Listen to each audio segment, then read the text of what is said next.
Hello, everybody, and welcome to the Hill Podcast, where we sharpen your tools for the upward journey. In today's episode, we're going to talk about how inquiry is freedom. So, freedom is something that we all desire, and we all deem freedom as inherently good, and rightfully so, but it usually stops there. We deem freedom as good, and the questioning stops. So what exactly is freedom? Well, it's having a choice from variety. It's having a degree of dominion over your life, being able to choose where you go, being able to have some say in the day-to-day activities that go down in your life. It also involves some degree of novelty, where you can choose to do new things, where you're not doomed to the same cycle, to wake up every single day and do the same exact thing day in and day out. Freedom is choice, freedom is novelty, and freedom is a degree of dominion. So for the individual to be truly free in the most authentic sense, they have to have a degree of volition. They have to be able to do this of their own accord. So the question becomes, am I truly free? Am I really free if I don't ask why I do what it is that I'm doing? Carl Jung, an amazing psychoanalyst, wrote in his Red Book, "My thoughts are not myself, but exactly like the things of the world, alive and dead.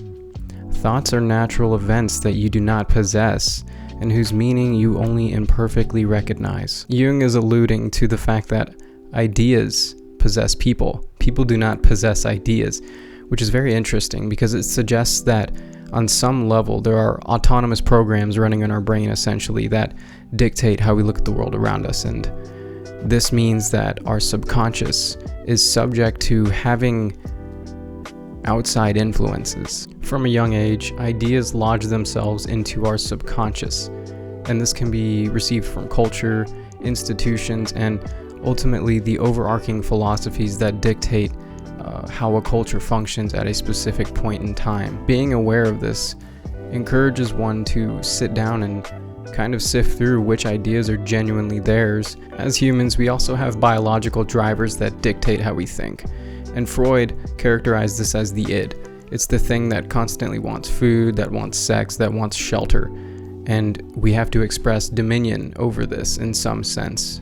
That way we have control over our more animalistic side. So it seems necessary to do some degree of questioning of the environment and the culture that we find ourselves in order to not be washed away in a sense of ignorance or thinking that if everybody else is doing this, then it's good. Soren Kierkegaard once wrote, "There is a view of life which holds that where the crowd is, the truth is also, that it is a need in truth itself, that it must have the crowd on its side."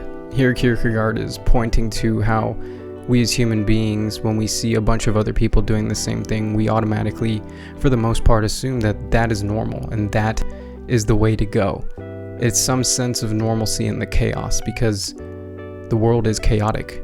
And if there seems to be that which is normal, we want to go for that because humans crave some degree of stability and some degree of predictability in their lives. But if one is willing to go against the grain and challenge the environment that they're in, they'll find themselves looking over the edge at endless possibilities. And Kierkegaard called this angst. And this is essentially looking at the endless potential that one has to interact with the world around them.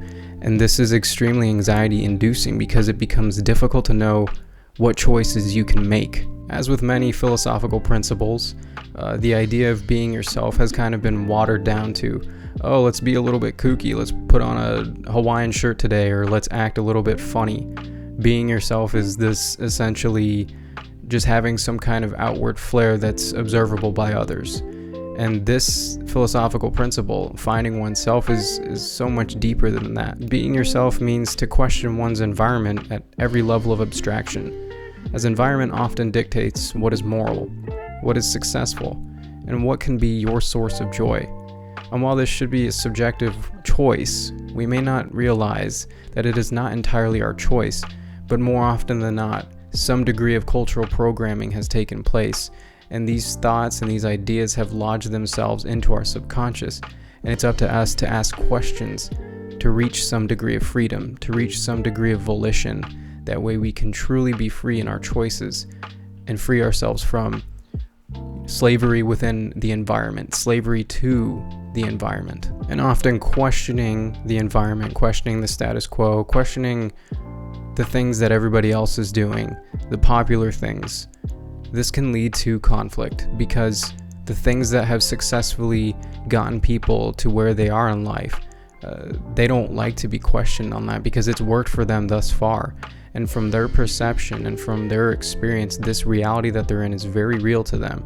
And if you sit there and you question this particular belief system that they're existing in, well, that can be detrimental.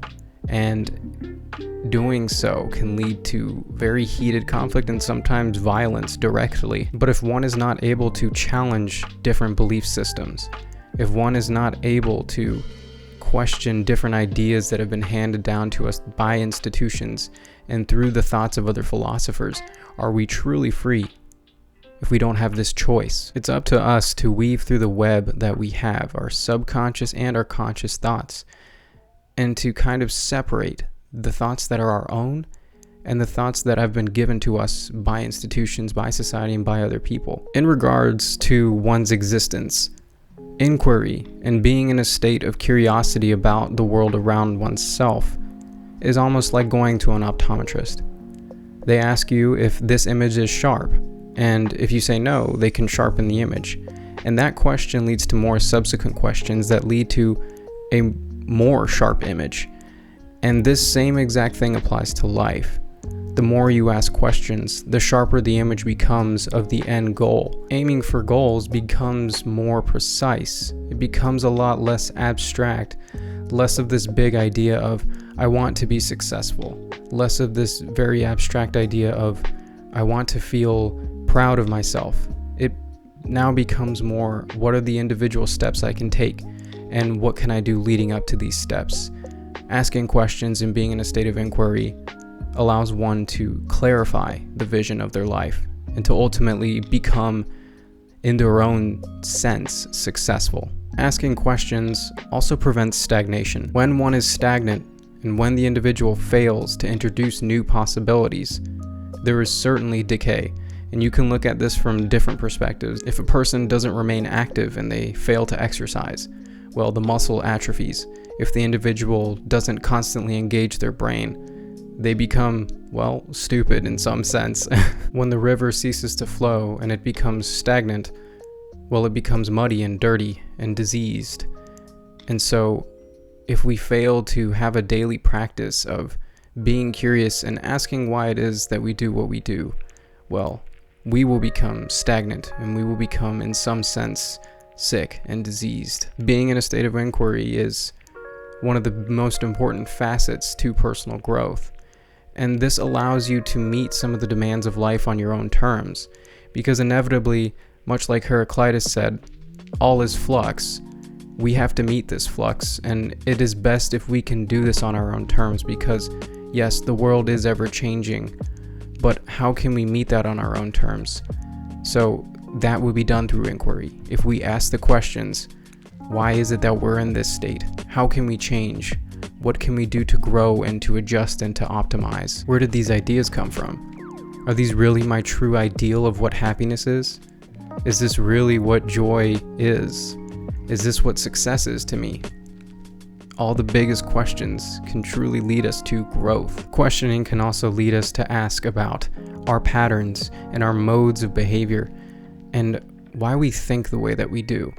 We could potentially break out of a dangerous cycle of anxiety and depression, or we could potentially break an addictive behavior when we ask why it is that we constantly feel the need to reach for certain drugs, to reach for certain things. Are we masking some kind of fear? Are we trying to contend with the dangers of life by numbing oneself to the existential woe that comes from being present and paying attention to the absurdness of it all in some sense? Remaining in a state of distraction, constant stimulation, and addiction can put us in a state of sickness of the spirit, as Kierkegaard put it. We need to get a favorable position before the state of flux and the chaos of the world hits us unwittingly. The price you pay for curiosity is a true challenge.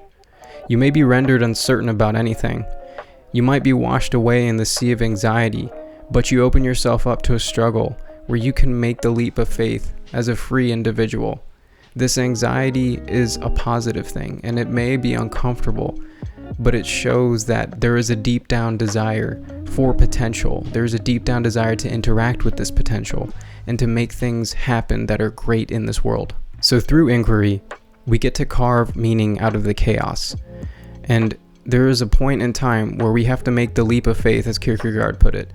And in making this leap of faith, we get to interact with the endless possibilities of the world. We make our own meaning, and this is done so completely of our own volition because we have asked all the questions, and now it is up to us to interact with the endless possibilities and have the best existence that we possibly can while we're here. I'll see you guys in the next episode. Thank you for joining me.